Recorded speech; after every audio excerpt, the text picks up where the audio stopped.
Parang kailan lang. Nagsimula ako, halos walang maniwala sa akin kasi motor lang yung dala ko. And lahat ng kaibigan ko pinagtatawanan ako kasi wala pang networking company na meron taga Bicol na kumita. Pero after 4 years, sobrang grabe ng blessing na binigay sa akin. 4 years, 4 na sasakyan. First car ko is Honda Civic, second car ko is Montero Sport, third car ko is sobrang wapo ng sasakyan kasi 2-door siya na Accord na kung nanonood ka ng Fast and the Furious, halos magkamukha yung sasakyan na yun. Pang fourth car ko, normally halos ito yung nagiging ultimate goal eh. Fourth car ko is Hummer. Na ang kagandahan dito, may maliban lang kasi since ang taas ng gas consumption ng Hummer, binigyan pa ako ng in-global ng bonus na profit sharing na worth 600,000. 5, 7, 5, 350,000. Para daw pang gas ko sa Hummer ko. And ang pinaka naging blessing sa akin this year, kasi binigay pa sa akin ng AIM, yung isa sa pinakapangarap ko, yung makakita mismo ako at makahawak ng snow. Nakapunta kami for 12 days sa United States, all expense paid, ni piso wala akong ginastos. Ang ginawa lang namin doon, walang iba kundi kumain, mag-shopping, mamasyal, sobrang sarap ng buhay. And ang nagiging blessing sa akin ngayon, hindi lang ako yung kumikita. Kasi within this year alone, 10 sa taga Bicol ang nagkaroon ng first car nila. And I already created more than 30 millionaires under me. Ang isa sa pinaka-nasarapan ko sa AIM Global, kung ako tatanungin mo bakit AIM Global ang kinakareer ko, kasi ang dami kong choice kung ano yung pwede kong gawin na opportunity or pwede kong anong gawin na ibang bagay. Pero kaya AIM Global ang ginawa ko for 2 reasons lang. Number 1, kikita ka ng sobrang daming pera in a short span of time. Right now, I'm already earning 7 figures per month. And by next year, I'm sure kikita ako ng nasa 8 figures per month. Ang pinaka-bottom line sa akin, hindi lang yung pera, pero yung magkakaroon ka ng lots of time para i-spend mo sa loved ones mo. Kasi for me, yun naman talaga ang pinaka-essence ng buhay. Money, importante, pero ang pinaka-importante sa lahat is hindi ka mawala ng time para sa loved ones mo. Kaya kung ikaw yung tipong tao ngayon na namumroblema ka ng pamasahe mo, namumroblema ka ng tuition ng anak mo, namumroblema ka ng kuryente, namimiss mo yung mga pamilya mo kasi nasa malayo kang lugar na ginagawa mo yun para ka lang kumita, meron ngayon na isang AIM Global na kaya niyang ibigay lahat ng pinapangarap mo.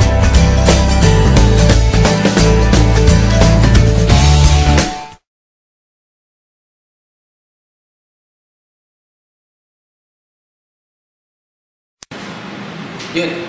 After mag-member, ang una-una mong gawin dapat, umattend ka ng mga seminars. At least 1 week series ng seminars. Attendan mo siya everyday. Huwag ka muna mag-invite. Bakit? Kasi ang nagiging failure ng maraming networker on their first few days. Kasi ang ginagawa ng iba, after mag-join, nagre-recruit. Ang dilemma kasi pag nag-recruit ka automatic, what if may mga tanong na hindi mo kayang sagutin? And especially, ang dami kasi sa atin na ang concept ng networking is negative. Ang nagiging dilemma, kaya maraming ibang nag-recruit on their first few days. Kasi ang nangyayari nga, nag-recruit.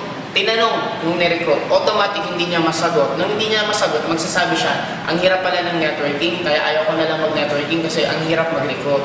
Pero take note, kung naalala po natin, nag-aaral nga tayo ng elementary, high school, college. We spent more than 16 years sa pag-aaral na rin. Para lang kumita ng konti. Sa trabaho nga nag-aral ka, graduate ka. After mong graduate, natanggap ka sa work. Hindi naman automatic na nag-work ka na, pagkatanggap sa'yo, hindi ka na tinuruan. Nagkaroon ka pa rin ng a few days or 1 week, 2 weeks na tinuturuan ka. Ano yung dapat mong gagawin? Imagine mo yun, nag-aral ka na doon. Kaya sa networking, dapat ganun din ang gawin mo. Mas maganda, after mag-join, wag mo munang ikwento sa mga kaibigan kakilala mo. Ang gawin mo lang muna, pag-aralan mo yung business. The moment medyo marunong ka na, that's the time na pwede mo nang ikwento sa kanila. Or pag hindi mo talaga kayang pigilan ng sarili mo, kung meron kang ibang iimbitahan, mas maganda, wag ka munang mag-explain. Wag yung sabihin networking, wag sabihin may bayad. Automatic i-invite mo lang sila, tapos mag-assist ka na lang sa apply mo na para pwede kang maturuan kung ano dapat gagawin. Or pwede yung apply mo na mismo ang sasagot. Yun ang mas magiging mapababawasan ang rate ng mag-quit. Kasi maraming nag-quit, hindi naman dahil sa mahirap, mali lang yung pinakaunang ginawa. Yun ang ginawa agad, nag-recruit. Nang dapat mong gawin, attend ka muna ng seminar, pag-aralan mo yung business, pag the moment marunong ka na, saka ka na mag-recruit.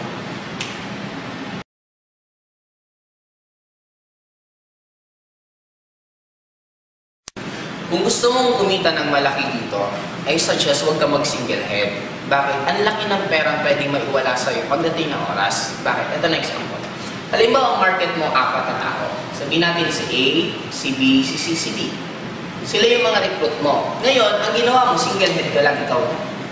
Ngayon, kung re-recruitin mo si A, si B, si C, D, paano mo? Since binary tayo, left, right lang. Dito mo ilalagay si A, dyan mo ilalagay si B. Ngayon, si C and D, saan mo siya ilalagay? Dito, dito. Ngayon, magkano ang kikitain mo? 4 na 500.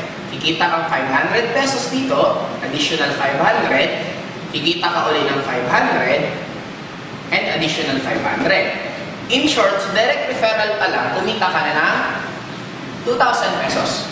Ngayon, since pipiling ka, 1,500, 1,500, pipiling ka ng 1,500, pipiling ka ng 1,500, magkano kikitain mo? Automatic, kumita ka na 5,500 pesos sa 4 mong recruit. Pero imagine yung pag 3 headers ka. Sabihin natin, ikaw to. Ikaw yan. Ikaw din yan. Okay, si U2, si 3. Ngayon, yung recruit mong 4, saan mo ilalagay? Dito mo ilalagay si A, dyan mo ilalagay si B, dyan mo ilalagay si C, si D. In short, ang maganda dito, mas nahiwalay mo. Magkano kikitain mo? 1, 2, 3, 4, 5, 6. 4 ay 6 na direct referral. In short, kumita ka ng 3,000 direct referral pa lang. Eh, di ba ikaw to si Y3? Si Y3, pumiling. Kumita si Y3 ng isang 1,500. Eto, si Y2, nagpiring. Kumita siya ng additional 1,500. Eh, ikaw pa rin to. Magkano kikitain mo? 1,500, 3,000, 4,500. In short, kumita ka ng additional 4,500. Ilan lahat ang kinita mo? 10,500. Same effort. 4 ang i-recruit, 4 din dito, 4 din dito. Kaya ano naging difference? Nag-differensya na magkano? Automatic differensya na agad ng 5,000 pesos. What more? Imagine mo na lang to. Sabihin na natin, pakita ko sa inyo. What if nag-recruit ulit? Sabihin natin, yung 4 na lang. Okay? Ito nag-recruit ng isa, ito nag-recruit ng isa, 1, 2, ito 3, ito 4. Magkano ang kikitain mo? Automatic, pipili siya, kumita ka ng 1,500, 1,500, meron kang additional 3,000 pesos. What if eto, nag-recruit ng tig-isa? Isa, 1, 2, 3, 4. Si Y2, kumita siya ng 1,500. Si Y3, kumita siya ng 1,500. Si Y2, ay si Y, kumita siya ng 1,500, 3,000. Automatic, ang total mong tinita, 6,000. Magkano lang difference? 3,000. Kaya kung lumaki pa ito nung lumaki, dati na tayo, mas lalong malaki yung mawawala sa yung income. Kaya kung ang plano mo yun naman, karirin talaga to, in short, gusto mo talagang kumita dito ng malaki at tatrabahoin mo, suggest 3 to 7 at yun ang gawin mo. Napakaganda naman. Huwag ka lang magsisingle head kasi darating talagang time, manginghinayang ka. Pwede kang mawala ng milyon. Imagine mo, pag lalong dumami yan, ito nga, nag-negative ka pala ng 3,000. What if 10 dyan, that is already 30,000.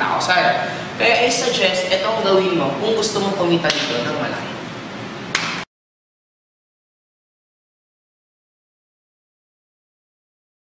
Maraming nagtatanong sa akin kung talagang ano yung mga sikreto, especially ko, ano yung sikreto ko, bakit ako yung top 1, bakit malaking kinikita ko, bakit napaka-successful ko. Actually, ang sikreto ko lang isa lang, masipag lang ako. Masipag akong trumabaho, araw-araw ang ginagawa kong mundo pa rin is networking. Hindi pa rin ako nagpapahinga. Paminsan nga ako, naalala ko, nasa US na ako. Nasa US ako, kachat ko yung mga downline ko, minomonitor ko yung team building nila. Just imagine mo, nasa US na ako, nagbabakasyon ako, pero nagtatrabaho pa rin ako. Akala ng iba, meron kaming ganito. Ano to? Magic words para yung kausap namin sumali. Parang pag meron kaming ginagawa na pag lahat ng kausapin namin sumusali, actually, it's not true. Bakit? Hanggang ngayon, sa laki ng result ko, nare-reject pa rin ako. Nai-Indian ako, meron pa rin hindi sumasali at hindi naniniwala sa akin. Guys, ito na lang. Lahat tayo, kaya nga tayo nag-networking company kasi gusto natin leverage. Gusto natin mas mapadali yung pagyaman natin. Gusto natin magawa ng maganda at mabilis. Ngayon, kung meron akong magic word na ginagawa, hindi nyo na ako makikita mag-OPP. Bakit pa ako mag-OPP kung meron naman ako magic word na lahat ng kausapin ko sa sali? Hindi nyo na ako makita mag-training sa downline. In short, ang gagawin ko na lang, isa lang, ituturo ko yung magic ko sa inyo para lahat kayo yumaman din. In short, pag yumaman kayo, lalo din lalaki ang kita ko. Kaya nga lang, wala nga ganito. Ano meron kami? Isa lang. Ito ang laman ko.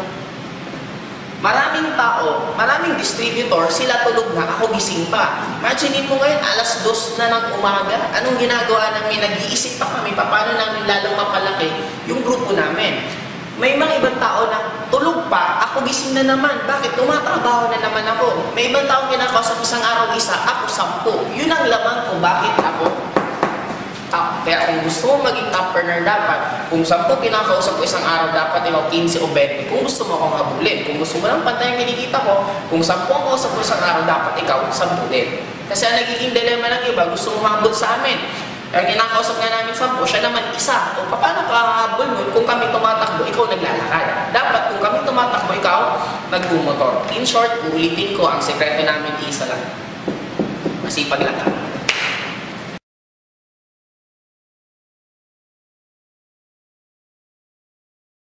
Okay.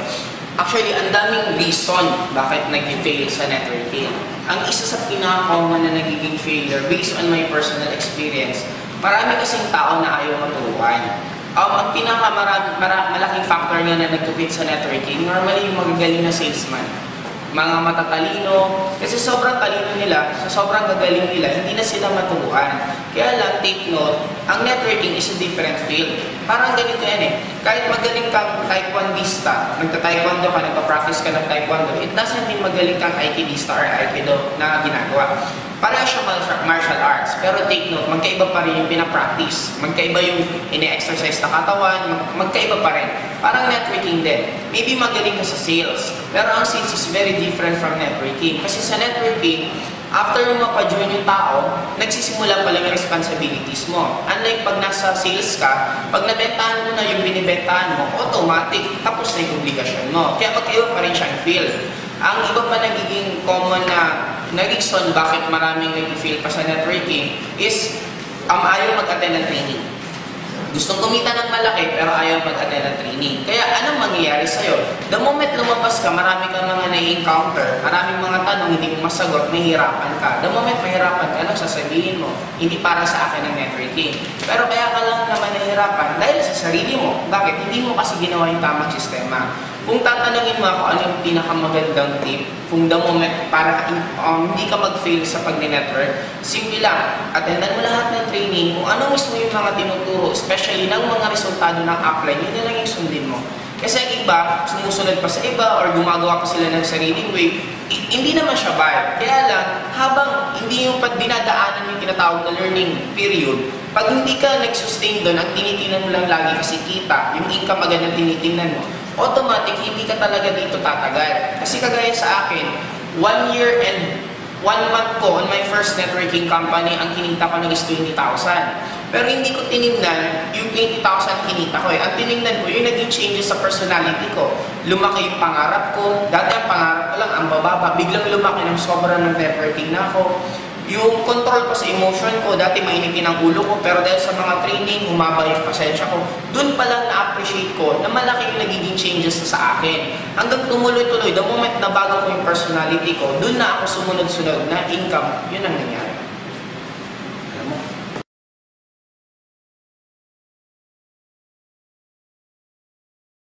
Okay. May mga nagtanong sa akin na parang mas maganda daw company nila kasi mas mura. In short, mas kayang abot ng ibang tao yung PE nila. Kaya lang, ito yung i-analyze mo. Ang registration namin is 8,000. Ito isang example na lang. Alam mo sa Global, 7,980. Tapos sabihin natin, yung ibang networking company, 2,000 ang registration. Kung pareho silang binary, normally, kung ang in-global, ang direct referral bonus nila is 500 pesos, eto, hindi rin nila syempre kaya maging 500. Malamang, sabihin na lang natin, ang direct referral nila, sabihin natin, halimbawa na lang 200 pesos. Okay? Ang pairing ng in-global, sabihin na ang pairing nila, 1.5. Sa kanila, sabihin mo na lang, ang pairing din nila, gawin na lang natin ng 500. Okay, in the long run, kung i-analyze mo, pag nag-network ka na, kung ikaw to, at ito yung ginagawa mong company, ito yung tinatrabaho mo, ang pamasahe mo, 7 pesos din. Ang pamasahe dito, 7 pesos din. Ang load niya, piso. Ang load dito, piso. Pareho din yung magiging expenses nyo. At take note, yung pag-i-explain mo sa 2,000 at pag-i-explain mo sa 7,880, pareho lang. Mag-explain ko sa 2,000, may mga ibang tao na after ang pinresentan, hindi pa rin sumali. May mga naman na sumasali. Kaya lang ang dilema doon, in the long run, imagine mo nagpagod ka, ilang tao kinausap mo, magkano lang kikitain mo. Ito. Unlike ito, may kinausap ka, ito yung pwede mong kitain. At in the long run, yung magiging pairing, mas malaki yung magiging kita mo. Kaya pareho yung magiging effort. Sa parehong effort, kaya lang yung income mo mas maliit. Kaya ganun din. Kasi kung sa totoo lang, kung ibibase natin pamurahan, di ba? Ang magandang networking kami pamurahan. Doon na lang, meron akong alam na isang networking company, aloe vera produkto nila. Ang registration nila ay magkano? 6 na piso. O di kung pamurahan lang naman, di dito na lang tayo lahat. Pero bakit hindi pa rin sila mag-click? Kasi nga, hindi lang naman yan sa registration.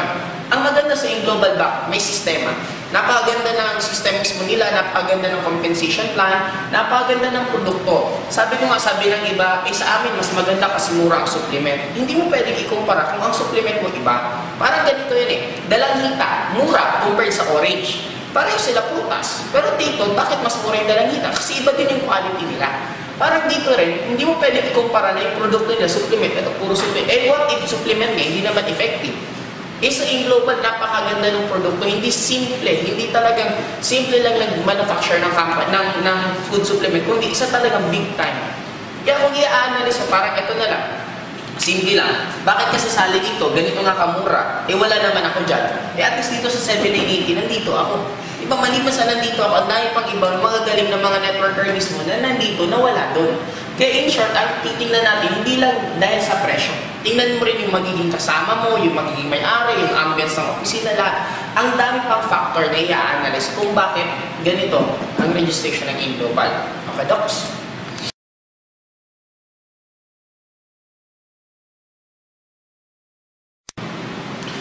May mga nagsabi sa akin, binubola lang daw namin yung mga taong nire-recruit namin. Pero actually, i-define natin muna ano ba yung talagang bola. Kasi may sabi nang brainwash kami ng tao. May mga iba kaming kinakausap na after namin kausapin, biglang nagbabago na yung pananaw, parang nag-iiba na brainwash namin. Pero actually, ang brainwash talaga nung bata tayo. Kasi the moment bata ka, kahit anong sabihin sa'yo, accept ka lang ng accept. Hindi ka pa marunong mag-repel. Pag sinabi kang gwapo ka, gwapo ka, gwapo ka, ang thinking mo talaga gwapo ka. Pangit ka, pangit ka, pangit ka. Ang thinking mo talaga pangit ka kahit anong itsura mo. Ngayon, nung bata tayo, ano ba sinabi? Mag-aral, mag-aral, mag-aral. Pag nakapag-aral ka ng mabuti, gaganda buhay mo. Yun po para sa akin ang totoong brainwash, totoong bola. Bakit? Ang daming ginawa yun. Nag-aral, nag-aral, nag-aral. Nung graduate, gumanda ba buhay? Hindi. Pero imagine mo kami, habang pinipresentan ka namin at na-open yung mind mo, hindi ka namin nabobola. Bakit? Nasa adult ka na. Kung nasa adult ka ng pag-iisip, kahit sabihin ko, bentang kita ng bato, sasabihin ko, bato to ni Darna pag ininom mo, o magiging Darna ka. Siyempre, hindi ka maniniwala. Bakit? Alam mo kalokohan yun. Kaya ka naniniwala sa akin, hindi dahil sa nabobola kita. Naiintindihan mo yung reality. Kaya unti-unti mong ina-accept na tama pala yung mga sinasabi namin. Hindi yun bola. Yun ang tinatawag ko na nagigising ka na sa katotohanan na yung tinuro pa sa'yo nung unang panahon, yun na yung bola ngayon. Yung sinasabi namin sa inyo, yun na yung katotohanan na reality. Kaya paminsan nga, may mga napipresentan kami nasasaktan. Bakit nasasaktan? Kasi totoo. Parang ito, kung maganda kang babae, sabihin kang pangit ka, pangit ka, pangit ka, walang dating sa'yo. Bakit? Alam mo maganda ka Pero pag alam mo pangit ka, sabihin kang pangit ka, pangit, pangit ka, masakit. Bakit? Totoo Kaya kung ikaw nasasaktan habang pinipresenta namin, may mga nasasabi kami na nasasaktan ka, isa lang ibig sabihin nun, totoo kasi ang sinasabi namin. Kaya ano ba talaga ang bola?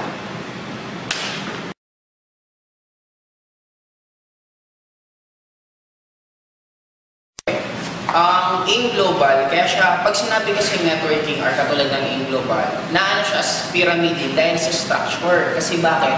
Yung i-analyze mo sa binary na income ng Global, ikaw to, nag-recruit ka ng dalawa. Okay? Yung dalawa mo, nag-recruit din ng tigda-dalawa. Kaya siya natawag na pyramiding. Bakit? Ang structure niya is pyramid.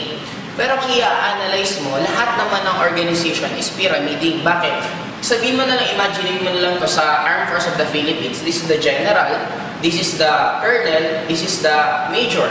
In short, pyramid din siya. School, principal, teacher, students.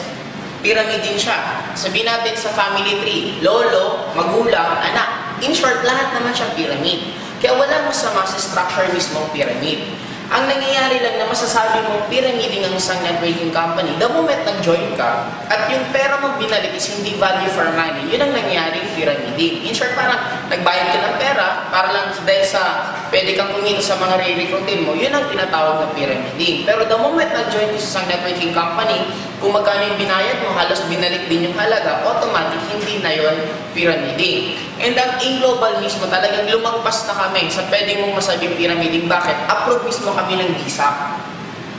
Pwede mo siyang i-search sa YouTube, Direct Selling Association of the Philippines. In short, ito yung isa na inaaralan nila sa networking company kung talagang tatagal siya at talagang maganda, kung well compensated yung mga distributor, automatic pag na-aprobahan ka nito, magiging ano ka as isa sa legal mismong networking company. And good enough po, we are the second na binary na na-aprobahan mismo ng DSAP. Ang tagal, ilang buwan, pinag-aralan ng DSAP kung talagang ma-aprobahan, and automatic na-aprobahan na rin tayo. And maliban doon, ang presidente mismo ng in-global last year, nabigyan siya ng 2010, top 10 entrepreneur of the year. Kumbaga, nabigyan siya ng award ng Entrepreneur Magazine na isa sa pinakamagaling na entrepreneur for the 2010. Kaya ganun kaganda ang in-global mismo.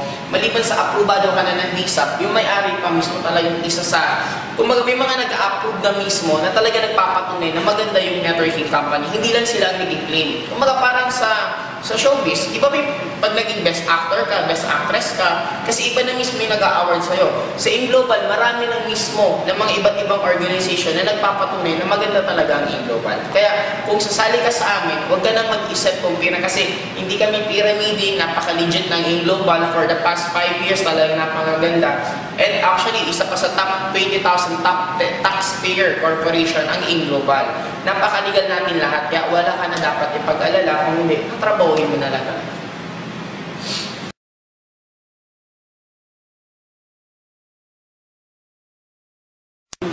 Hindi lahat ng tao sasali sa networking. Bakit? Iba-ibang hilig natin. Yun ang kagandahan ng tao. Kasi just imagine mo kung ang gusto ko black, lahat ng tao gusto din nila black, hindi na magiging maganda at interesting ang buhay. May mga taong gusto ng networking, may mga taong hindi. Bakit? Katulad yung mga tao na ang gusto nila nakakulong. Nakakulong sa isang kwarto, na yun at yun lang ginagawa nila. Mahirap pa rin sila mapa-networking. Bakit? Ang networking world, ito yung mga outgoing na tao. Ito yung mahilig pumunta sa iba't ibang lugar. Ito yung taong mahilig sa challenges. Yun ang normally mga taong nag-networking. May mga iba rin tao na kung ano na nakasanayan nila, ayaw na nilang mag-adjust. Parang, ang change. Kaya maraming taong ayaw ng change. Kasi the moment magkaroon ka ng change, automatic, anong kadugtong?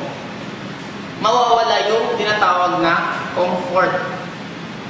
Magiging uncomfortable ka sa ginagawa mo the moment nagkakaroon ka ng change. Kaya maraming tao na gusto nila kung anong nakasanayan nila, yun lang, kasi nandun na sila. Na-comfort na sila ng ginagawa nila, kaya ayaw nilang gawin. Pero darating ang time, may mga ibang tao nag-shift pa rin. Kasi may mga iba kong encounter, ayaw na nila mag-networking kasi masaya naman sila sa ginagawa nila. It's normal, the moment hindi pa nila masyadong need yung income. Pero the moment kinakapos na ng kita, doon na yung pamilya nila, kailangan pa ng mas malaking kita, doon na nila paminsan na-appreciate. Kaya ang gawin mo lang, antayin mo lang, may mga ibang taon talagang hantay mo munang mahinog, ma-open up, ma-appreciate ang networking, saka mo sila pwedeng mapa-join. May mga ibang sumasali after 1 year, after 2 years, after 1 month, after 1 day, depende sa taong yon. Kaya ikaw, as a networker, ang gawin mo lang, focus ka lang, present ka ng present, kasi sa dami ng mapipresentan mo, may mga ibang napresentan mo 6 months ago, ngayon na nag-join. In short, ang gagawin mo lang, tuloy-tuloy ka lang mag-present para yung mga desidido na hinog na, kumbaga sa prutas, parang hinog na sila, at least pag napresentan mo, automatic, sasali na rin. Kaya wag ka lang mag-focus sa matatagal pa. Kumbaga huwag ka mag-focus sa hilaw, mag-focus ka lang sa hinog. Kaya lang, paano malalaman yung hinog na sa hindi? Malalaman mo lang the moment presentahan mo. It's up to them kung gusto nilang mag-join or hindi na natin problema yon. Basta trabaho lang natin, the moment na presenta natin sila, it's up to them kung okay sila or hindi.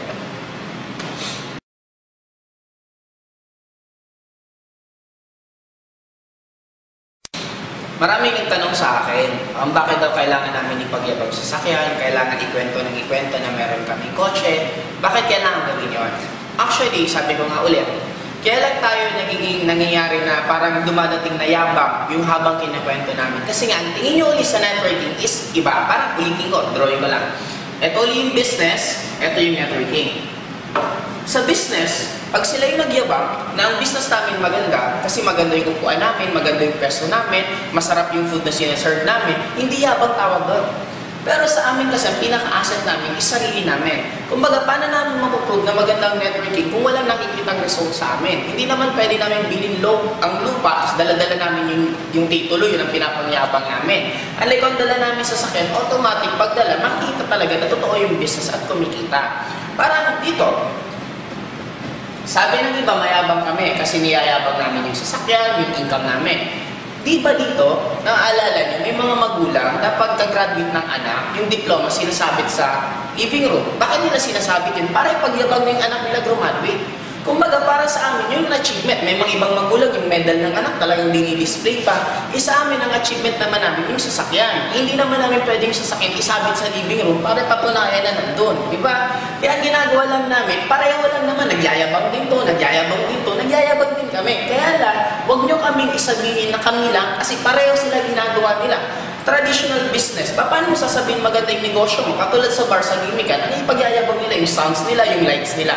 Sa amin naman, yung nakikita talaga mismo. Kaya in a way, pareho lang, gumagawa din sila ng ganon. Kaya actually, hindi siya yabang.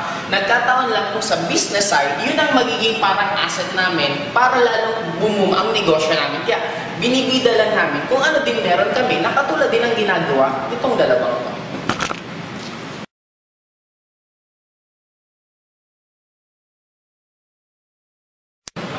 Normally, kaya maraming tao ngayon, especially dito sa Philippines, na sumasali sa networking dahil sa sobrang hirap maghanap ng work. Kasi ang networking, it's a very good business. Bakit? Magtaas ang economy, magbumaba ang economy, automatic captured ng market. Bakit? Ang nangyari ngayon sa Philippines, maraming unemployed. Ibig sabihin, maraming graduate na walang work. Normally, hindi naman lahat kayang capable magtayo ng traditional business. Kaya din maraming tao na involved right now sa networking. Bakit? Una, napakaliit lang ng kapital. Maliban sa maliit na kapital, kahit wala kang experience, kahit may experience ka, marunong ka o hindi, okay lang. Bakit? Ito yung isang negosyo ng pinakapital mo lang dito, una pangarap mo.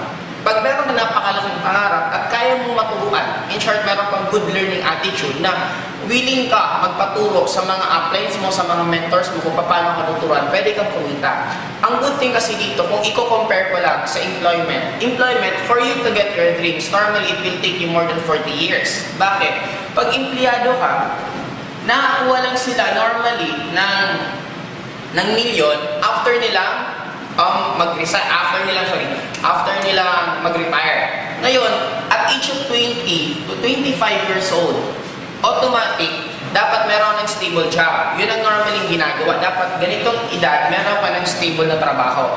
After dito, malalaman mo lang or makakuha ka ng milyon after 40 years. Bakit? Dito ka magkakaroon ng retirement benefit. Kaya lang, ilang taon ka na, 60 to 65 years old, doon ka lang makakuha ng how much? Mga 2 million, 3 million. Ang dilemma naman sa ganito, paano mo ba mai-enjoy yung pera mo kung normally at that age, saka ka lang makakuha ng milyon? The good thing about networking, ito 40 years plan sa empleyado. Sa networking, may tinatawag kaming 4-year plan. Anong ibig sabihin ng 4-year plan? Sa 4 na taon, nagagawin mo ng tama ng sistema ang pag-networking, kaya mo, dalawa lang ang pwede mong mangyari. Ano yun? Number 1, pwede kang maging mayaman or napakayaman. Katulad sa akin, na-involve ako sa networking at age of 20. After 20, mga 24 to 25 ko, dun ko na nakuha halos lahat ko. And until now, I'm already 28, pero sobrang laki ng kinikita ko na halos normally it will take lifetime sa isang tao siguro or another nakakailang reincarnation sila bago nila pwedeng kitain yung kinikita ko. Ang kagandahan sa akin, sa 4 years lang na halos hirap, pagod, sipag na ginawa ko and automatic lahat nakuha ko because of sa networking.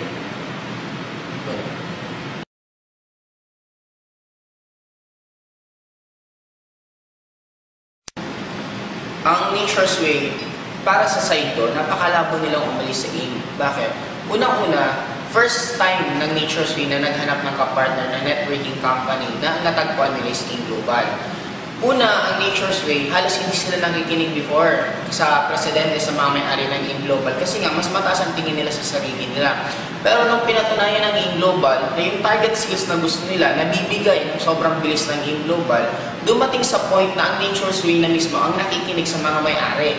Just imagine this, paano aalis ang Nature's Way sa AIM Global kung ang C24 mismo ginawa ng Nature's Way exclusively lang para lang sa AIM Global. Ibig sabihin, ganun kalaki ang tingin sa atin, ganun tayo kalakas sa Nature's Way na kaya natin mag-demand mismo sa kanila. Just imagine, there are billion-dollar companies, big time sila sa United States, tayo nasa Philippines, nagsisimula pa lang tayo sa networking company, pero bakit sila sumusunod sa atin? Ganon kalaki ang tiwala ng Nature's Way mismo sa AIM Global. Kaya gumawa nga sila ng produkto na exclusive lang sa atin.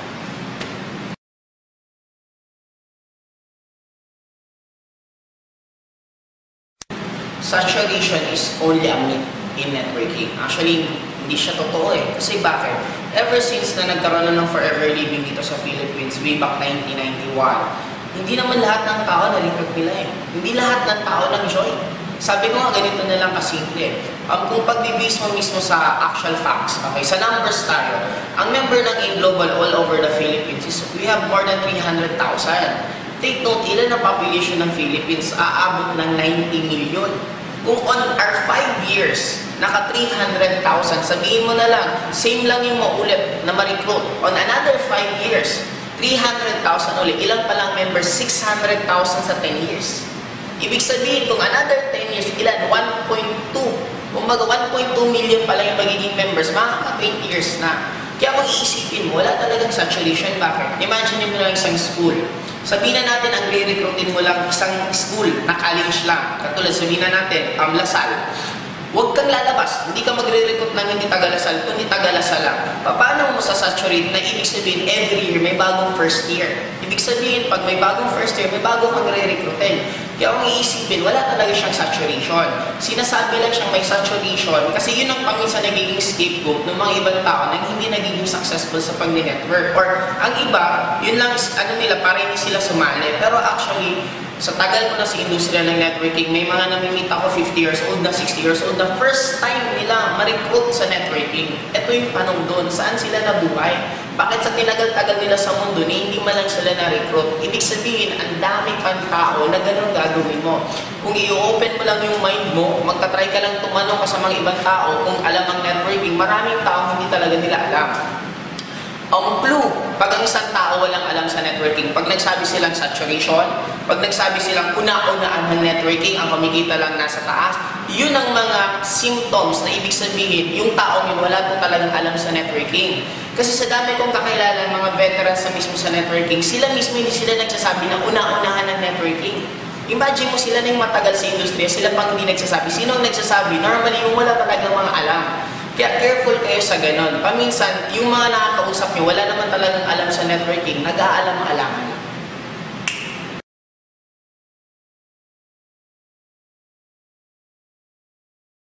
Okay.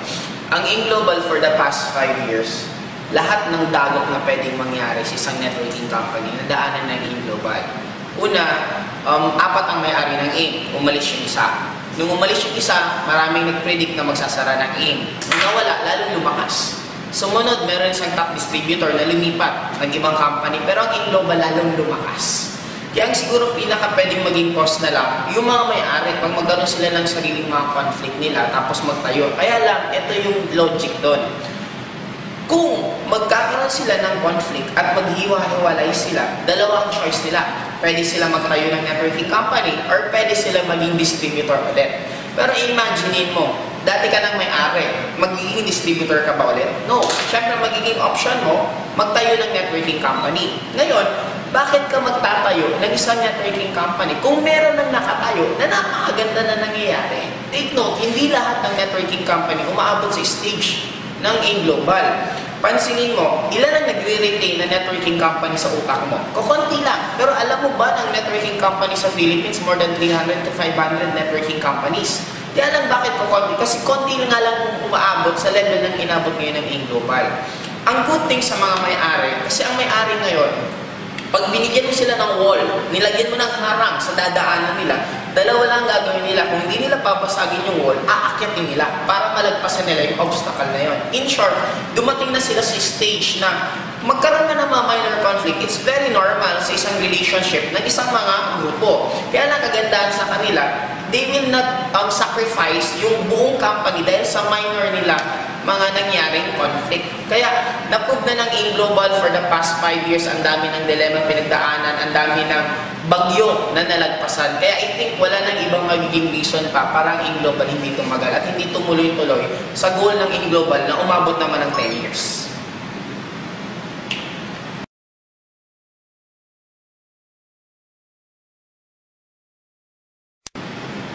For the past 5 years na pag-network sa Bicol, ang dami namin nakasabay na ibang networking company. Ang laging promises ng karamihan, mas maganda sila kasi sila pioneer. Kaya lang kung iisipin mo, kung yun ang magiging logic mo, na kaya ka lang sasali sa isang networking company is pioneer, ibig sabihin yan every year lilipat ka. Kasi every year meron pioneer eh. Kasi every year may nagtatayo ng bagong networking company. Ang pioneer, kung sa totoo lang, siya ang pinakamahirap na stage. Bakit? Take note, 90% ng networking company on their first 1 year nagsasara. Bakit sila nagsasara? Ang dami nilang dadaanan. Ito mga question. Una, papatok pa sila sa market. Kakagating ba ng market yung produkto nila? Second, may mga sasali ba sa kanila? Third, anong assurance na yung may-ari mismo hindi magpapalit ng marketing plan? Ang dami ko lang na-encounter, meron nga isang networking company, nangako sila na hindi sila magpapalit ng marketing plan for the full 10 years. Tapos after a few months, nagpalit. Kaya na ang magiging dilemma doon, ano mangyari sa'yo? Kaya nga maganda ngayon sa AIM Global kasi talagang matagal na siya. Sa 5 years hindi nagpalit, ang gagawin mo na lang, susundin mo lang yung sistema. Dito, the moment pioneer ka, ikaw gagawa ng sistema. Ang dami pang competitor. Ang question dun, kung kakayanin mo yung competition, kung hindi mo kakayanin dun, pwede kang Kaya maraming networking companies sa unang taon nila, unang buwan lang, ang daming tao. After a few months, nawawala na pa isa-isa hanggang bilang magsasara. Kaya kung ako sa'yo, doon ka na lang sa stable. Ang kagandahan sa AIM Global, may sistema na ganyan. Huwag mo lang isipin na ikaw na una kasi take note, kahit mauna ka, hindi mo na marirecruit lahat eh. Hindi naman the moment na una ka, pag nirecruit mo yung ibang tao, sasali na sa'yo kasi nauna. Hindi naman ganun ang networking eh. Kasi ang iba nag-join sa networking, it's not dahil sa pioneer, nag-join ang iba dahil sa product. Kaya kung maganda ang product mo, automatic may chance na pwede kang tumagal. Kaya lang, what if hindi mangyari yung ganun?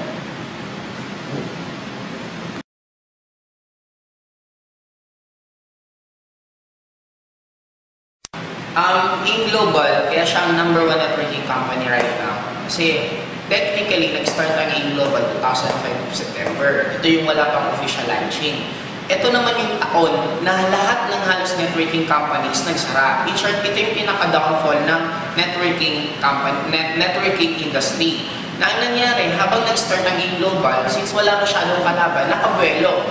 Hindi mabilis ang AIM Global. For the first 1 year ko, konti lang halos ang member, hindi nga umabot ng 100,000. Sobrang bagal niya kung iisipin niya sa isang networking company. Pero since dahan-dahan at wala siyang kalaban, naging tuloy-tuloy. Nung tumuloy-tuloy na medyo lalong lumaki na yung AIM Global, ang kagandahan dito, maraming na-anticipate kasi ang company. Una, ang goal ng company, kaya siya pinangalanan na AIM Global, hindi lang para AIM Global ang dating eh. Talaga ang goal ng company is maging global. Kaya ang kinuha ng product mismo ng AIM Global, hindi lang galing sa Philippines. Hindi sa dinidegrade ko yung produkto ng Philippines. Kaya lang, magiging dilemma kasi pag ang product natin galing mismo sa Philippines, ang magiging dilemma nun, automatic, pag ibibenta mo, halimbawa, ibibenta mo sa first world country, yung Amerikano, ibibenta mo ng produkto, tatanungin ka saan galing, sasabihin ng Philippines, parang magiging dating, ano yun? Di ba? Parang, anong product yan? Ba't pa kami bibili ng produktong galing Philippines kung meron naman galing ng US? Kaya ang ginawa ng AIM Global, kumuha sila ng product mismo, isa sa pinakamagaling gumawa ng food supplement. Ano yun? Yun na yung Nature's Way, na actually siya yung household name halos ng food supplement sa United States. Yun ang ginawa ng company. Kaya ngayon, nakakabuelo, magpumutang ang AIM Global sa iba't ibang country kasi nga maganda yung produkto at hindi na masyado nahihirapan. Maliban sa product, yung mga may-ari. Sa may-ari, sobrang until now, tuloy-tuloy pa rin sila nagtatrabaho, hindi pa rin sila nagpapahinga. Kung ang mga top distributor, nagpupuyatan, sila din nagpupuyatan din kay iisip, paano lalong gaganda ang company. Ang isa pang lalong ginanda ng company, maliban sa nandito si Francis Miguel, si John Aspirin, si Dr. Ed Cabalto, nadagdagan pa ng mga malulupit na trainer, yung training team. Sino yung training team? Si Jurgen Gonzalez, isa sa pinakamatagal na umalis sa Forever Living. After Forever Living, tumuloy na siya, dumiretso na talaga siya ng AIM Global. Anti-binary din siya before, talagang sobrang negative niya sa binary. Pero nung nakita niya na maganda ang AIM Global, gumawa pa rin siya ng way na lumipat siya. Okay? Sumunod si si Arnel Limpin, si Jun Espinosa, lahat sila nandito din na isa sa pinakamagagaling na mga trainer. Isa sa factor pa yon. Sumunod pa nakadagdag, AIM Global is the only networking company na daily payout na for the past 5 years, tuloy-tuloy nilang nabibigay yung mga commission mismo ng mga distributor. Walang pumapalto sa ganon. Nung nag-start ang AIM Global until now, hindi nagbago ng hindi nagbago ng marketing plan. Kasi ang dilemma sa ibang networking company, on their first launching, pag tayo nila ng isang company nila, automatic sasabihin nila, napakaganda ng marketing plan namin, napaka-lucrative, ang laki na pwede mong kitain. Pang-come on, after a few months, magpapalit na marketing plan. Kaya yun ang nagiging dilemma bakit may mga ibang networking company na hindi tumatagal. Yun din ang reason bakit ang AIM Global tumagal. Ngayon, nasa 5 years na ang AIM Global. Imagine kung iniisip nila on the 6 years to 10 years. Na ang magiging susunod na gagawin ng company, hindi lang sa food supplement na magfo-focus, kung hindi pati sa mga technology, sa mga gadgets, doon na rin magfo-focus, doon na papunta ang AIM Global. AIM Global kaya naging number 1 kasi sa innovation. Every year, maraming innovation na ginagawa, and ang distributor talagang lalong lumalaki ng lumalaki. At ang isa pinaka naging pondo nito, ang daming new blood. Ibig sabihin ng new blood, ang daming networker na first time mag-join sa networking company na kumita mismo sa AIM Global. Kasi ang nagiging dilemma pa minsan sa ibang networking company, normally ang kumikita lang sila kung sino yung mga dati na kumikita sa iba't ibang networking company, yun din ang kumikita lang sa kanila. Pero kagandahan sa AIM, ang daming new blood, new breed ng distributor na kumikita talaga ng sobrang lalaki.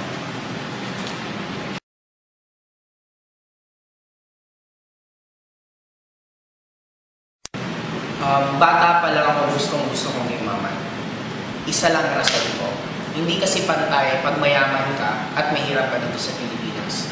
Habang yumayaman ka, lalong gumaganda buhay mo. Habang yumayaman ka, lalong nagiging libre sa'yo lahat. Bakit? Ang perfect example ko, halimbawa mayaman ka, nakipag-fiesta ka. Ito yung nangyayari. Pag pumunta ka sa fiestahan, iba yung ipapakain sa'yo. Normally, pag alam na may kikifiesta kasi sa yung may-ari mismo ng bahay na yun, ang ipapakain sa'yo yung pinaka-special na mga putahe. Normally, iba yung papakain sa mga ordinaryong bisita at sa'yo. Ang gagamitin mong plato, yung mga platong tago-tago nila na talagang napaka-importante sa kanya yung platong yun ang ilalabas para gamitin mo. Yung kubyertos, ganun din. Papaupuin ka sa pinakamagandang pwesto sa bahay nila. Ganun ka-unfair. Habang kumakain ka ng marami, lalong natutuwa sa'yo yung pinuntahan mo pag mayaman ka. Pero pag mahirap ka, habang kumakain ka ng marami, lalong sumasama ang tingin sa'yo nung pinuntahan mo. Ganun ka-unfair. Parang sa akin, sa nangyari sa akin, imagine mo, pag mayaman ka, manghirap ka ng kotse, papahiramin ka. Pero pag manghirap ka ng kotse sa kaibigan mo, hindi ka papahiramin. Ganun ka-unfair. Pag ako gumigimik, normally lahat halos libre na. Bakit? Pag pupunta ako sa punchline, tatawagan ko lang yung friend ng stand-up comedian, sasabihin ko pupunta ako, sasabihin niyo yung front desk, pag pumunta kami doon, libre na lahat ng kasama ko. Pero pag mahirap ka, magbabayad ka talaga ng entrance. Pag gumigimik ako, ipapark ko lang yung hammer ko sa harapan ng gimikan. Pagpasok ko tuloy-tuloy, walang sita-sita, asikasuin ka pang mabuti ng mga bouncer, parang mamasahin ka pa, babantayan ka pa na parang hindi pwedeng lumapit sa ibang tao. Ganun kasarap. And imagine mo, hindi na ako sinisingil ng entrance. Ilang beses na akong may na-violate na traffic rules. Ang kagandahan lang, pag hammer dala-dala mo, hindi ka talaga uhulihin. Bakit? Kahit mismo yung enforcer, nag-aalangan. Gumimik ako one time sa Metro Walk, alas 8 ako ng umaga umuwi. Hindi ko alam coding na pala ako that time. Dalawa kami magkasunod.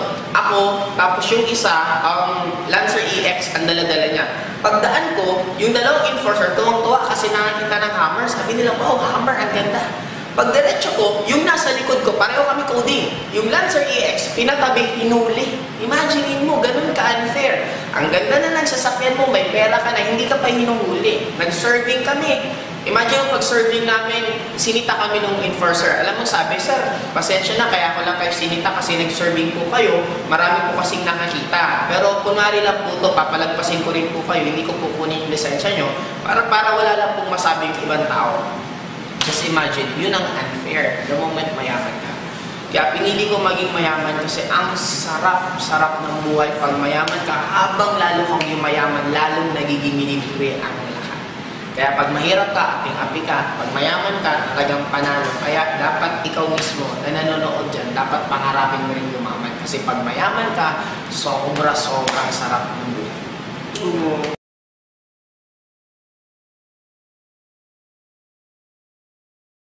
Sa trend already right now. Why? Number one, kung i-analyze mo sa tatlong source ng income, ang networking ang pinakamura. Bakit? Sa employment, para maging empleyado, anong capital mo? Education. Magkano ang capital mo sa education? Imagine mo lang yung tuition fee mo from elementary, high school, college. Sabihin na lang natin 500,000. Okay? Sa 500,000 plus 16 years. In short, ito yung capital mo para ano? Para kumita ka na minimum salary. Kung sa business point of view, this is not a good business. Bakit? The moment nagtatrabaho ka, sabihin na natin ang sweldo mo 10,000.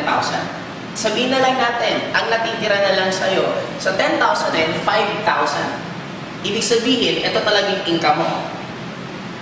Kasi minus expenses. Ngayon, yung 5,000 mo, kailan mo mababawi yung 500,000 mo? Kung every month ang kinikita mo 5,000, ibig sabihin na natin 10 months kang straight nakakasave ka ng 50,000.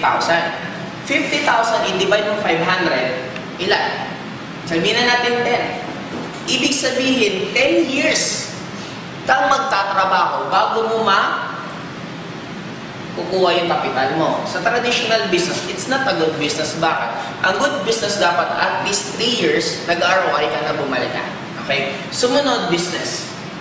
Sa business, ang dilemma dito, pag wala kang kapital, hindi ka pwede mag-put up ng negosyo.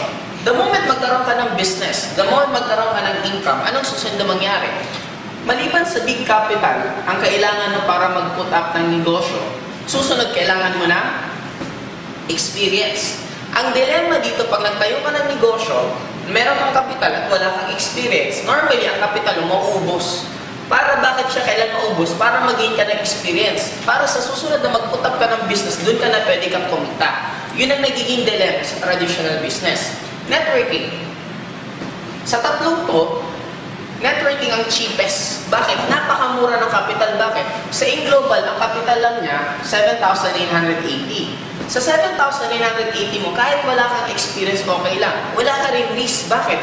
Yung 7,980 mo, may produktong bumalik, may scholarship na bumalik, may insurance na bumalik. In short, nagbayad ka pa lang, halos balik na agad yung binayad mo. Kaya wala ka ng risk. Kung sasugal nga ang tawag ko dito, mamimili ka sa dalawa, tabla o panalo. Walang talo o panalo, tabla or panalo. After mag-join, huwag mong i-workout. Okay lang, kasi value for money pa rin ang bumalik. Dito, magnegosyo ka. After mo tayo ng negosyo, huwag mong buksan, lugi ka.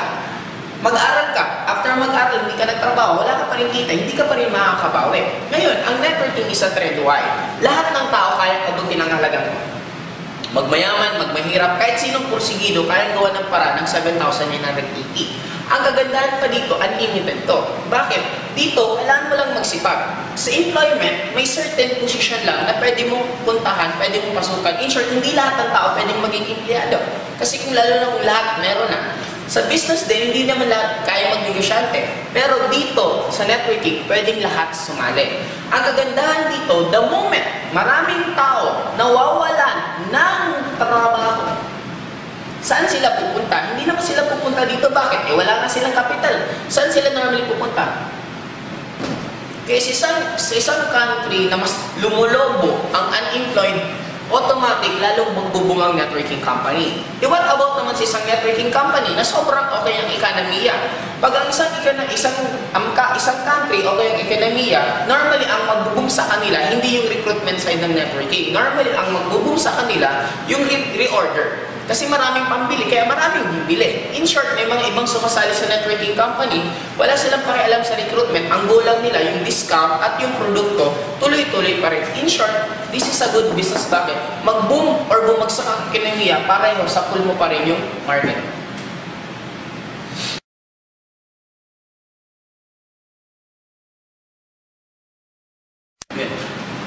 Nagkakataon lang kasi na hindi kasi natin nakikita ang networking company is still a business.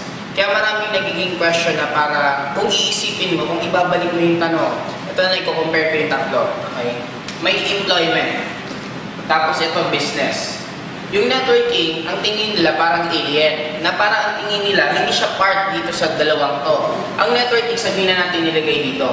Kaya may mga question na nandito, pero kung actually yung ilalagay mo dito, ganun din sa kanila. Tanong ng iba, bakit ang networking company may mga nagsasara na kumpanya? Bakit dito? Lahat ba nang nagtayo ng establishment, nagbukas? Di ba meron din mga establishment na nagsara? Ibig sabihin, nalugi, na mismanage, for any reasons. Dito din, hindi naman lahat na nag-aaral, graduate. May nag-take ng engineering on their first year, the following year, nag-shift ng course. May iba naman na nag-aaral na for 5 years ng engineering, nung nag-take ng board, hindi nakapasa. In short, nagkataon lang, inilalayo lang natin dito, pero kung isipin nyo yung scenario, pareho lang. Networking, sasabihin mo sa akin, bakit may nagsasara? Meron din naman na networking company tumatagal. May mga alam ako foreign companies na umabot na ng 20 years, 30 years, na until now they're still existing. Kung sa Philippines naman, sasabihin mo, bakit may mga binary na 3 years lang inaabot? Oo, noon yun, noong 1990s. Kasi hindi mo rin ma-blame na ang networking period before sa Philippines is nasa infant stage. Ibig sabihin, pag nasa infant stage, ngayon pa lang mismo, pinag-aaralan din paano tatagal yung company, paano gaganda. Kasi makikita mo ang evolution ng binary sa Philippines. Ang first binary is power homes. Ang power homes, 1-1, isa sa left, isa sa right, kaya alam wala siyang product. Kaya hindi siya tumagal kasi nga, purely recruitment lang talaga halos ang nangyari. Sumunod, nag-evolve. Ginawa nila ng produkto. Ano yun? Gold Quest. Ang Gold Quest naman, nagkaroon sila ng product, kaya lang, 5 sa left, 5 sa right. Pag meron lang mabiti na isa, 5, 4, hindi ka nakikita. Sumunod, nag-evolve. Anong sumunod? Apparel. Ano naman yung networking company na nag-evolve? First Quadrant. First Quadrant, sabi nila, mas maganda daw ang apparels kasi everyday pwede mong gagamitin. Unlike pag-supplement, pwede mong makalimutan mag-supplement ka. Pero kung magpapantalon ka, magsasapatos ka, hindi mo pwede makalimutan siya. Another evolution yun. Kaya lang ang naging dilemma nga, kailan ka ba bibili ulit ng damit? Kailan ko ulit bibili ng pantalon, ng sapatos? Kaya, in short, matagal yung reorder. Kaya dumating sa point na ang binary, mapapansin mo ngayon, bumalik ulit sa mga food supplement. Bakit? Ang food supplement maganda kasi meron siyang reorder. Second, nagkakapag-create ng loyalty. Kaya kung papansinin mo, katulad ng AIM Global, before ang sinasabi nila, ang binary daw 3 years lang. Kaya ang AIM Global, nasa 5 years na, mag-5th year anniversary na kami this coming April 17, na ever since nag-start ang AIM Global daily payout. Ibig sabihin ng daily payout, may kita ka ngayon, in cash mo lang, the following day, kuha mo na yung pera. Na, minsan, hindi man lang nag-fail ang AIM Global na ibigay yung commission ng distributor. In short, dumating na sa point na yun na natuto na. Ang AIM Global, siya yung naging anak ng lahat ng failures. In short, yung lahat ng failures ng iba't ibang networking company, bakit yung ganitong company nag-close, bakit yung ganito nag-close, in short, inayos lahat ng AIM Global yun, para yun ang naging way bakit ang AIM Global tatagal.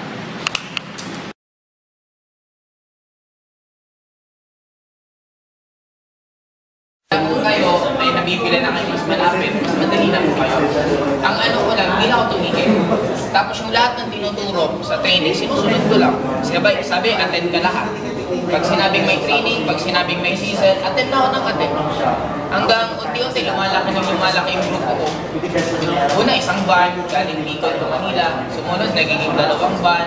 Sumunod na event, isang bus. Ngayon, nasa 20 bus kami. Galing Bicol to Manila. Kaya, kung taga saan man kayo, imagine mo na lang gaano din kami kalaki. Pero bakit namin nagagawa? Ibig sabihin, kaya nyo rin. Wala namang ginagawa magic. Sipag lang. Kumausap na tao. Yung ayaw, okay lang. Yung gusto, sino ba may tanong? Ah, 120 tickets times 100. Ay, alam nyo, bibigyan ka ng ganito ha. Sabihin nyo, ito lang sabihin ko sa inyo. Sa tagal ko na sa Global, bibihira ko lang mahagilap sa sobrang busy dito. Kaya, Buti na nasa loob ko. Nagkuha lang ko ako ng steerer. Tanong. Sige po, sino may tanong? samantalagin. Parang hindi kayo excited makakita ng isang ako. Excited. Ayan na ang reason. Motivation nila. Ano naging motivation po ninyo? Bakit tinuloy-tuloy ninyo? In fact, yung time na yun talagang nagbabagsakan ng networking or negative lahat sa networking at that time, 2005. Matigas kasi ulo ko. Gusto ko laging improve ang tao na mali kayo. Parang ganun. Masyadong negative ang networking. Kaya lang nakita ko maganda kasi. Sabi ko, papatunayan ko sa lugar namin na maganda ang networking. Yun ang naging motivation ko na ngayon nangyari. Na pag sinabing networking sa Bicol, ibang-iba na. Tapos, ang daming networking company ngayon sa Bicol na halos hindi nyo naririnig sa Metro Manila. Pero sa amin, kumbaga yun ang puntahan na yun. For me, it is a positive, but yun ang goal ko eh. Ang goal ko, ma-accept ang networking sa lugar namin. Eh ngayon, parang okay nang usapan. Ang ginagawa mo, nag-networking ako. Anong kumpanya mo?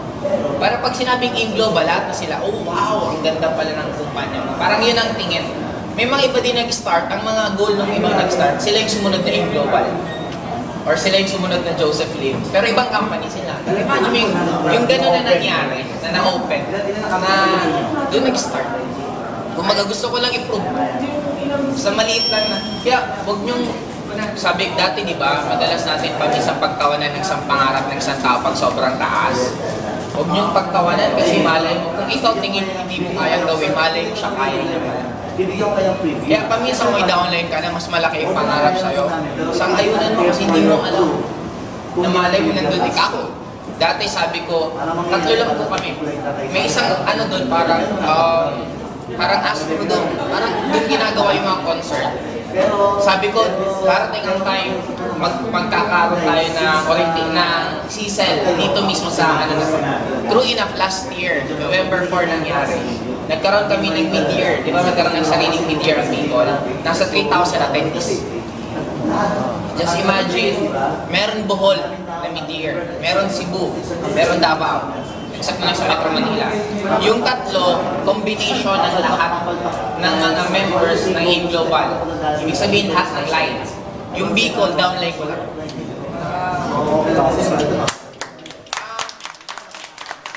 sa Bohol, nasa 2,000. Ang Cebu, mga almost 1,500. Ang Davao, ang Cebu mga 2,000 din. Ang Davao mga 1,500. Imagine mo, tinalo ko pa yung gabi. Doon lang magsisimula sa pangarap. Taasan mo na pangarap mo after nun. Trabahuin mo lang. Ang pinaka-importante naman, i-enjoy mo lang ginagawa mo. Kasi pag i-enjoy mo ginagawa mo, hindi ka mawasya. Kumbaga ako pag nagka-travel from Bicol to Manila, imbis mag-complain ako na mag-complain, na-i-enjoy ako sa scenery nakikita ko.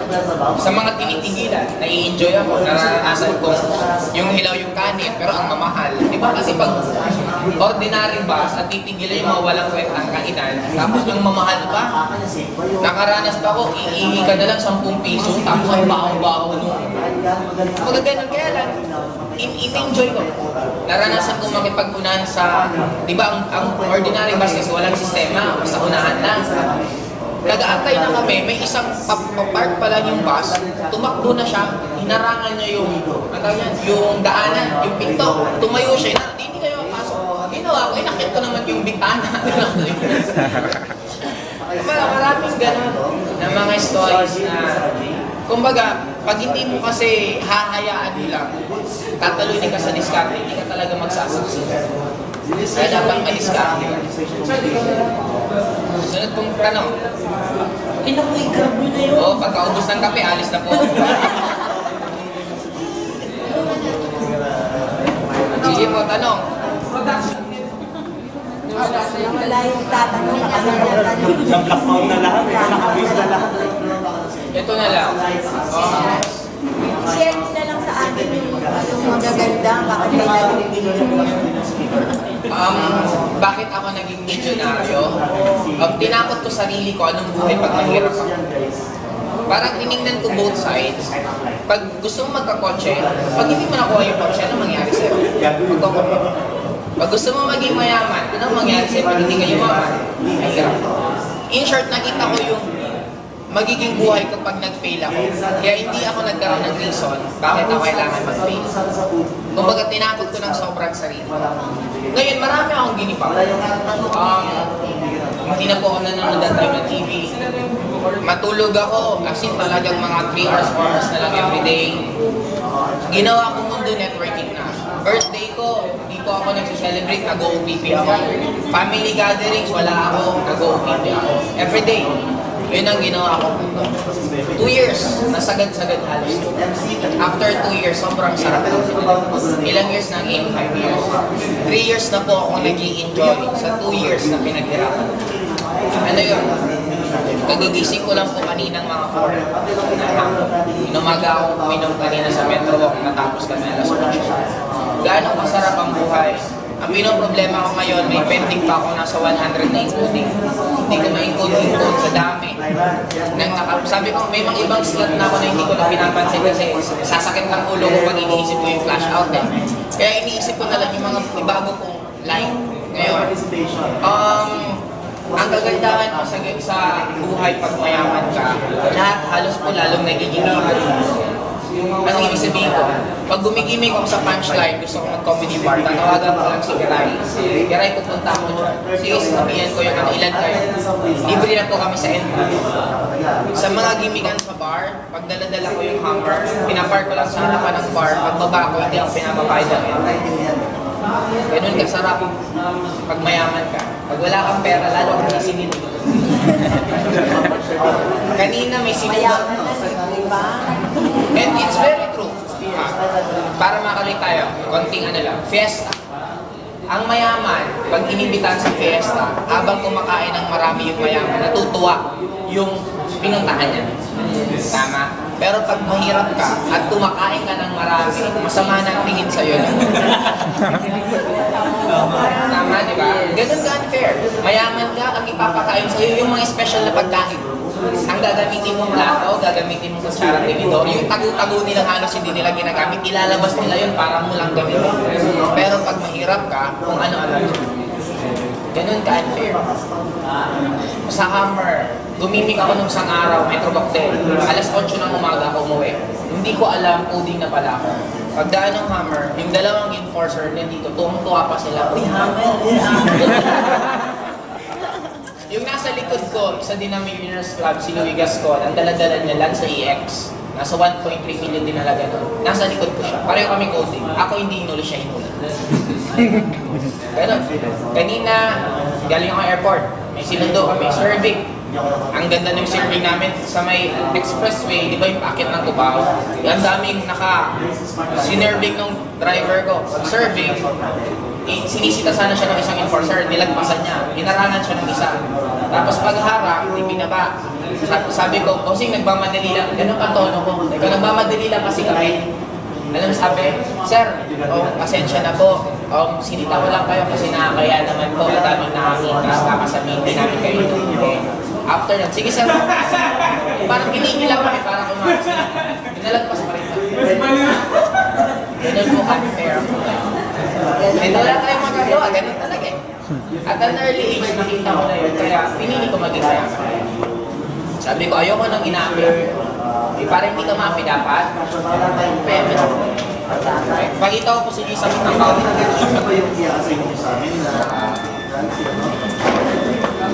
Pwede ko kayong lumapit kung gusto nyo.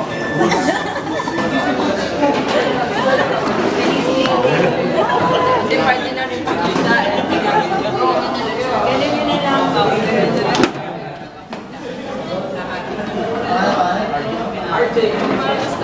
Sasabihin ko na lang sa isa para marinig nyo.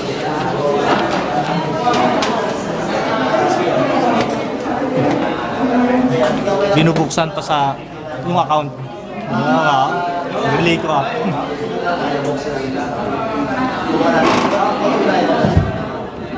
Ito. Ikaw na papasabihin ka. February 2, magkano? Sige ko ate. February 2. February 2. 55. Lakas ano para marinig nila. 55,500. Okay, February 2, 55,500. February 6, magkano? 37,500. After 4 days, may dumagdag din na 37,000. Kwenta mo pa na.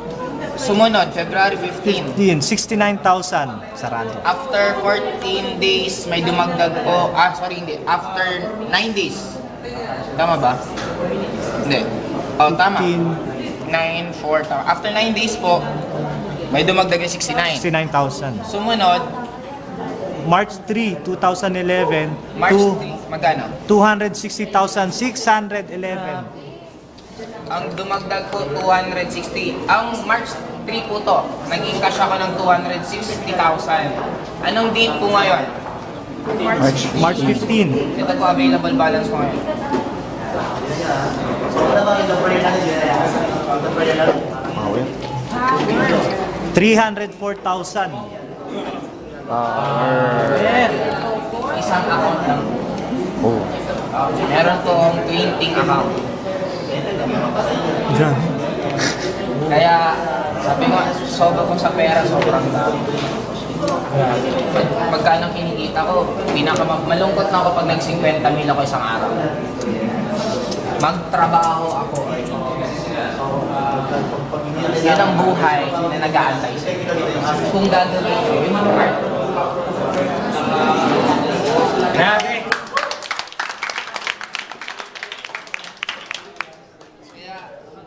Kaya ako ginawa yung part kasi alam ko ito yung pagkutan. Actually, parang ganito na lang eh.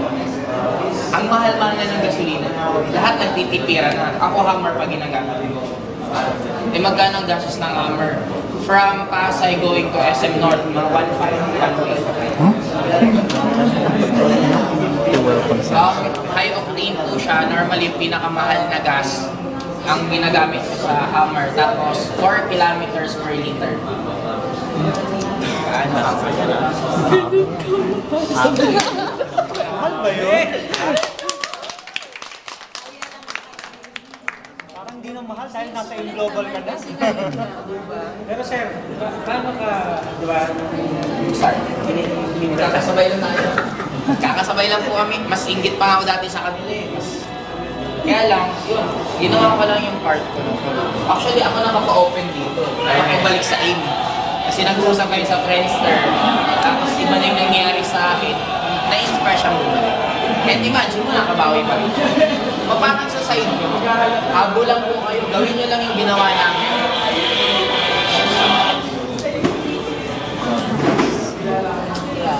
Okay po, kakalalang dito kayo makatulog kung ipakita ko pa yung ibang account. Okay po, thank you po.